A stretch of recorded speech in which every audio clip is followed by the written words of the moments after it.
All right, man, peace.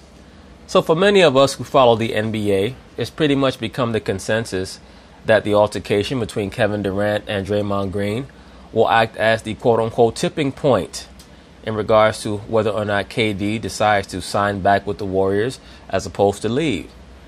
Most of us now believe that what Draymond has done to KD is going to initiate an unalterable course in which either KD has to leave or Draymond has to leave, or maybe both of them have to leave. Who knows? Maybe both of them will end up being gone, because it's highly possible that Golden State will panic, trade Draymond, and Kevin Durant will leave anyway. Well, according to Kevin Durant, he's claiming that no matter what happens and no matter what Draymond may have done to him over the course of this season thus far, that will have no impact on his decision to either come back or leave. Do I believe that? No. But of course, they're going to talk about it. I'm going to chime in. All right, let's stay with Katie. Durant told Yahoo Sports that his incident with Draymond Green will have zero impact on his free agency decision. Stephen A., what will be the biggest factor for him in deciding his free agency? The biggest factor for Kevin Durant will be what he's already stated for the longest time: money and comfort. We know that Golden State can afford to pay him the most, but when it comes to comfort, will the situation between him and Draymond Green make it too untenable for him to return? That's all it's going to come down to, because there are no situations across the NBA any better for KD than where he's currently situated. Believe it or not, it really, with this guy, it really comes down to happiness. And I say that, and that's a very generic statement to give. Of course it's a generic statement, because that's your way of saying that you have no inside information on what KD's going to do. So you came out stuttering and you gave a very vague and bland answer. Obviously it's going to be about comfort, but as he stated earlier this season, it's going to be about who can pay him the most. He's not going to take any discounts. He's already stated that. Give out, I know, but in some instances, okay, what's the best situation to win? Well, he's already in that. Ding. In other situations, it's about the money. Well, we know he's going to get the max wherever he goes. Okay, we understand that. And it's $50 million more on the table that the Golden State Warriors can give him than anybody else can give him. So we understand that, but still, he's contemplating where he goes from here. I think KD, his legacy, no matter whether he's willing to admit it or not, I think it's reached a point where it's really mattered to him in this regard. You are about to be a three-time champion, quite possibly a three-time NBA Finals MVP when this season is over. You're playing with the best shooting backcourt we've ever seen in our lifetime, the greatest shooter we've ever seen in our lifetime. Stephen A. Smith, brother, with all due respect, all the long-winded dribble is unnecessary. The main thing that Kevin Durant will have to get over in order to make sure that he optimizes the remainder of his career is himself. It is himself. It's like that film, The Last Dragon, where Bruce Leroy, he spends the entire film trying to figure out who the master is, and it's him, and he's already got the mastery. He just does not want to accept it. That's Kevin Durant. He's already where he's supposed to be. He's already there. They can pay him the most. They have the best chance of winning. He's going to have the most off-the-court business opportunities where he's already at. Beyond that, the way that the team is structured, it will allow him to do what he does best, which is to be one of the greatest unadulterated scorers in the history of the NBA. He does not even have to lead, and he does not want to be a leader. So if he does decide to leave, it is because he's been beplagued by the disease of me, as Pat Riley would say. And that's one of the great gifts of Mr. Klay Thompson. Klay Thompson always understands the bigger picture. But also remember, Klay Thompson is not a mama's boy. So can KD mature enough over the course of this season to understand that this location where he's currently located is already where he needs to be? That's all it's going to come down to. All that other bullshit that you're talking about, it's not going to be relevant. He's already where he needs to be. Will he be mature enough to grasp that? And will he be able to move past that situation with Draymond Green? That's going to be a major, major stumbling block for the Golden State Warriors, Draymond, and KD. It's Steph Curry. And you love the way that the brand of basketball, and you're still thinking about leaving. Why? There can only be one reason. You want your own show. Mm-hmm. You don't want to defer. You don't want to be second fiddle to anybody any longer. Let me say this very quickly.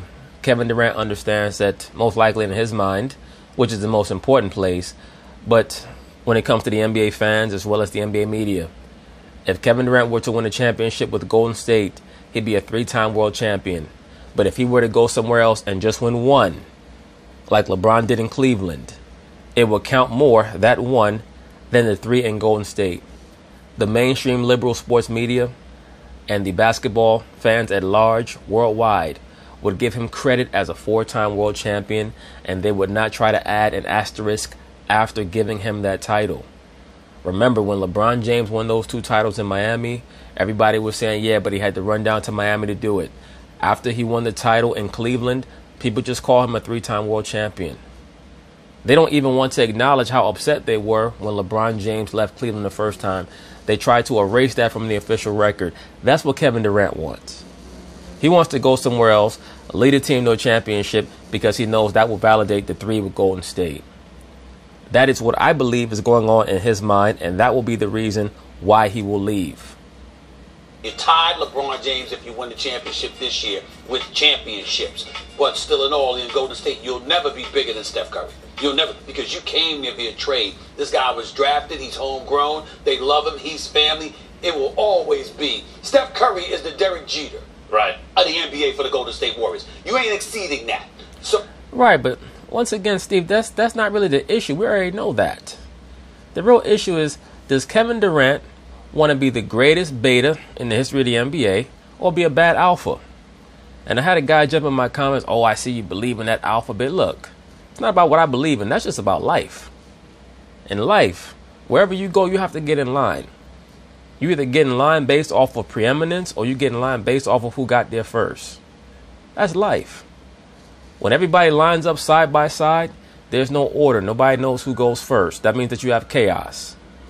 If you want to have order, you have to have structure. So there has to be a hierarchy based on certain parameters.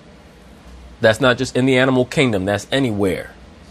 That's why in a game-winning situation, they're not going to give the basketball to Quinn Cook and say, make a play for us and pull up for 3. They're going to give the ball to Steph Curry, or they're going to give the ball to Kevin Durant, because that is the hierarchy. The hierarchy is not just established based off of talent. It's also established based off of mentality and your overall mental outlook. That's why this team is so strange, because their mental alpha is Draymond. Their team alpha is Steph Curry. But their talent alpha is Kevin Durant. But Kevin Durant does not want to lead. That's why he fits in so well with that team. The only problem is that Draymond Green does not understand that there are boundaries that you cannot cross, because he grew up around all that feminine energy. The liberal black woman does not understand that there are boundaries that you cannot cross. So because he was subjected to that energy his whole life, he suffers from the same problems and the same conditions. But once again, Kevin Durant is almost too blessed. He's almost too gifted. The media is trying to put things on him because of his physical gifts and his physical attributes that he really can't deal with mentally. He's more comfortable being part of the collective. But all this pressure that's being heaped on him to lead a team, I believe that he may succumb to at the end of this season. So if you're KD, you might not care about, you might say you don't care about it, but why else would you think about leaving?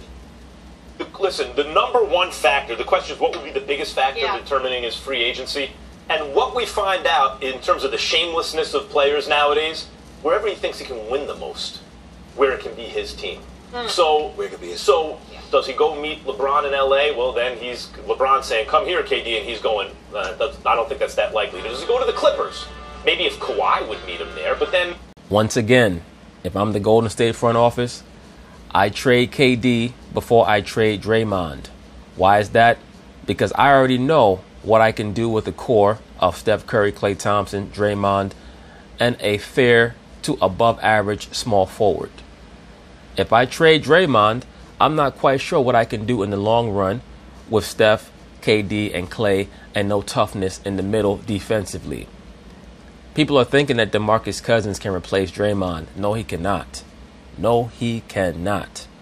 Draymond Green can legitimately guard 4 positions. He can even guard the 2 for a small stretch if you need him to. He's not quite as quick as he was 2 or 3 years ago, but he can still do it because of his focus. DeMarcus Cousins in his wildest dreams cannot guard more than the 5. In his wildest dreams. So I would trade KD if I had to. I would trade him before fully healthy Draymond, knowing that I could get back a big load. I promise you, if they would have called up the LA Clippers and Jerry West and asked for Tobias Harris and Lou Williams in exchange for KD, I promise you they would think about that deal. As long as they told KD, look, this is a sign and trade, you're going to have to agree to stay there. I would do that before I trade Draymond, because what are you going to get back for Draymond? You're not going to get equal value back for Draymond Green.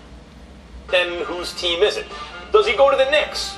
Maybe not if Kyrie beats him to it, because maybe he would feel a certain way about that, right? I actually think when I look around, here's how he stays in Golden State. If they lose the title this year, if they don't win a championship, and then Golden State says, watch this, see you later, Draymond, then he may feel there's unfinished business. They try to accommodate him with Draymond. The reality will set in that wherever he goes, he needs to play with another MVP caliber player if he wants to continue to win championships. He stays put. Otherwise, I think even a place like Boston could be. Believe me, if the Golden State Warriors could, they would have traded Draymond 2 years ago. They know the value that he has to their system.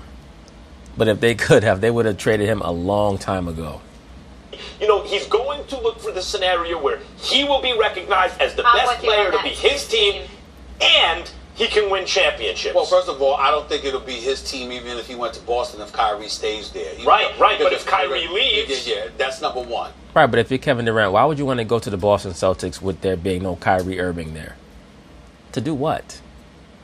It's very similar to right before he signed with the Golden State Warriors. Everybody was talking about him going to play with John Wall and the Washington Wizards. Why the hell would you do that when you just played with Russell Westbrook, who's a better version of John Wall?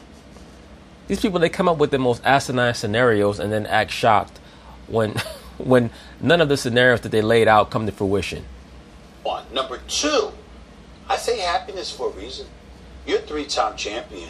You don't have, nobody can question you whether or not you're a champion anymore. You're one of the greatest players in the world. They can't question that. They can question bandwagon, though, if you had to jump join the Warriors. You can say that, but guess what? Molly Karam, were you jumping on a bandwagon when you left NFL Network for ESPN? I thought that the point of having a career is to move upward and onward. You can also say you're the missing glue because they couldn't win without you. So you're Golden State, you lose in the finals. You're LA and you're knocking at the door, but you can't get over the hump, and all of a sudden you join LeBron in LA. Excuse me, people are looking at you and saying, you're the missing glue, you're the balance of power. He should just come to New York. He goes to Golden State, they can't lose. If he goes to a place like Boston or LA, they can't come to New York City. I would love for KD to come to New York because I'm a native New Yorker and I'm a Knicks. So would I. I would love to see KD come to New York, him and Kyrie Irving. It'd be very exciting basketball.